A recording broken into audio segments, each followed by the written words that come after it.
ড্রাইভারের সামান্য ভুল, অতিরিক্ত স্পিড, 1 সেকেন্ডের ভুল সিদ্ধান্ত, পুরো বাস ভর্তি মানুষের জীবন একবারে শেষ। ট্রান্সপোর্ট সেক্টরে জিরো মিস্টেক মাইন্ডসেট এখন সময়ের দাবি। এই যে একটা বড় অ্যাক্সিডেন্ট হলো, এই অ্যাক্সিডেন্ট থেকে আমরা এই জিনিসটাই শিক্ষা পাই যে ট্রান্সপোর্টেশন যে সেক্টরটা আছে, এই সেক্টরে কোনো প্রকার মিস্টেক হওয়া যাবে না। একদম জিরো মিস্টেক মাইন্ডসেট আমাদের মধ্যে আনতে হবে। এর জন্য গভর্নমেন্টকে স্ট্রংলি কাজ করতে হবে যে এইখানে কোনো মিস্টেক হওয়া যাবে না।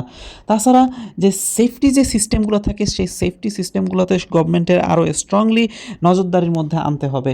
যেমন বিশেষ করে যে বাসগুলা নদীপথে চলাচল করে, বিশেষ করে ফেরিতে চলাচল করে, সেই বাসগুলার যে এক্সিট সিস্টেম আছে কিনা, এমার্জেন্সি এক্সিট সিস্টেম, দেখেন ওই বাসের কিন্তু দেখা যায় জানলার মাঝখান থেকে একটা রড গেছে, আপনারা যদি ভালো করে খেয়াল করেন।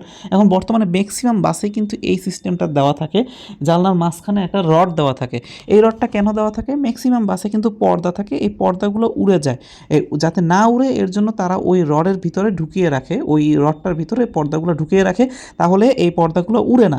এর জন্য এই রডটা দেওয়া হয়। এই রডটার কারণেই কিন্তু ম্যাক্সিমাম যাত্রী ওই বাস থেকে বের হতে পারে নাই।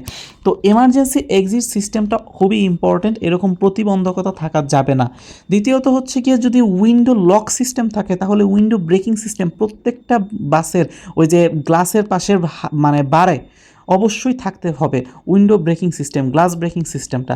তারপর যেসব বাসগুলো ফেরি পথে যাতায়াত করে, সেই সব বাসের সিটের নিচে অবশ্যই লাইফ জ্যাকেট সিস্টেম থাকতে হবে।